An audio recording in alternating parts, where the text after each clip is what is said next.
Halo, saya Syedana Mekelani dari kelas S80 dengan NIM 2802560002. Dan ini saya akan mempresentasikan dari sesi 18 yaitu IT Governance Regulation Indonesia.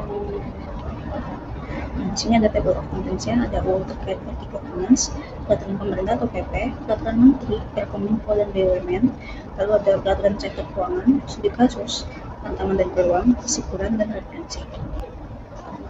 Nah, undang-undang. Yang pertama ada Undang-Undang Nomor 11 Tahun 2008 atau kita sebutnya UU ITE, yaitu Informasi dan Transaksi Elektronik. Yang kedua ada UU Nomor 27 Tahun 2022 tentang Perlindungan Data Pribadi atau kita sebutnya UPDP. Nah, di UU ITE ini fungsinya itu melindungi informasi serta transaksi elektronik secara hukum. Lalu ada menjamin keabsahan dokumen dan digital. Nah, lalu ada amandemen untuk perubahan tahun 2016, yaitu dia mempertegas larangan penyebaran konten negatif, misalnya hoax atau ujaran kebencian. Lalu ada menambah perlindungan terhadap korban. Kenapa ini penting? Itu ini menjadi dasar hukum utama. Lalu ada digunakan dalam banyak kasus seperti penipuan online, ujaran kebencian dan konten ilegal. Contohnya ada penangkapan pelaku penyebar hoax melalui medsos. Lalu di UU PDP ini fungsinya itu yang pertama melindungi hak pemilik data dan mengatur kewajiban pengendalian data. Lalu ada mengatur pemrosesan data pribadi.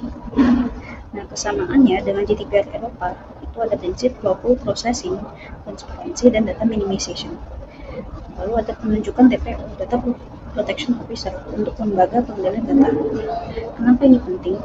Tujuannya untuk melindungi masyarakat dari penyalahgunaan data, seperti data ilegal, kemudian meningkatkan kepercayaan publik. Lalu ada contoh kasusnya seperti e-commerce, perbankan, dan startup teknologi wajib menyusun kebijakan privasi yang sesuai dengan UU PDP. Selanjutnya ada peraturan pemerintah atau PP.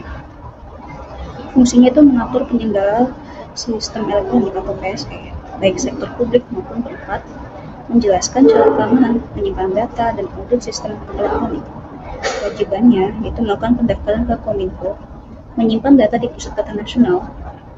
Kenapa ini penting? Itu yang pertama itu menjamin integritas, ketersediaan, dan kerahasiaan data dalam sistem elektronik. Lalu dia mencegah pelanggaran privasi dan kerusakan layanan digital. Kemudian ada peraturan menteri Perkominfo dan BUMN. Pertama, Perkominfo nomor 4 tahun 2016. Isinya itu tentang panduan keamanan berbasis ISO 27001. Lalu yang kedua ada Perkominfo nomor 20 tahun 2006, itu tentang perlindungan data. Ada Perkominfo nomor 5 tahun 2020, itu untuk wajib untuk layanan data digital seperti e-commerce, vintage, dan core. Lalu ada Permen BUMN nomor 2 tahun 2023 untuk pengawasan BUMN pada sektor digital. Lalu ada peraturan sektor keuangan. Yang pertama POJK nomor 38 tahun 2016, itu tentang manajemen risiko IT bank umum. Jadi bank itu wajib mengidentifikasi, mengukur, dan mengendalikan risiko teknologi. Contohnya ketika sistem ATM-nya down, maka bank itu wajib melakukan dan menindaklanjuti. Lalu ada PBI nomor 19 tahun 2017 tentang fintech atau teknologi finansial. Nah, pengawasan BI ini seperti berbasis layanan tapi seperti dompet digital, QRIS, dan layanan pinjaman digital. Kemudian ada studi kasus IHC. IHC ini adalah aplikasi Kemenkes RI untuk melacak kesehatan pelaku sama COVID. Permasalahan utamanya di tahun 2021 Agustus, itu ditemukannya kebocoran data sekitar 1,3 juta pengguna disimpan ke dalam server tanpa perlindungan data sandi. Nah, dampaknya ini yang pertama kepercayaan publik semakin menurun. Lalu kedua ada tuntutan agar pemerintah memperketat regulasi. Kemudian kasus ini mempercepat pembahasan PDIP atau perlindungan data pribadi. Nah, di sini yang bisa kita ambil adalah sistem publik ini harus dibangun dengan standar keamanan tinggi sejak awal. Kemudian audit keamanan rutin oleh pihak independen itu penting. Transparansi dan akuntabilitas menjadi kunci percayaan digital. Lalu ada tantangan dan peluang. Tantangannya, penegakan hukum masih lemah. Terus rendahnya literasi digital. Nah, peluangnya sendiri itu ada profesionalisme perusahaan IT semakin meningkat, kemudian menumbuhkan industri keamanan cyber dan data protection.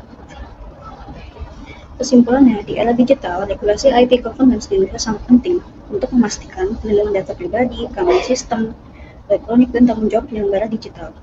Undang-undang seperti UU ITE, PDP, serta berbagai peraturan teknis dari pemerintah memberikan kerangka hukum yang jelas agar pemanfaatan teknologi tetap aman dan terpercaya. Meski masih ada tantangan seperti rendahnya literasi digital, lemahnya penegak hukum, regulasi ini membuka peluang besar untuk meningkatkan kepercayaan publik, mendorong inovasi, dan membentuk ekosistem digital Indonesia. Nah, ini adalah referensi yang saya ambil. Sekian, terima kasih.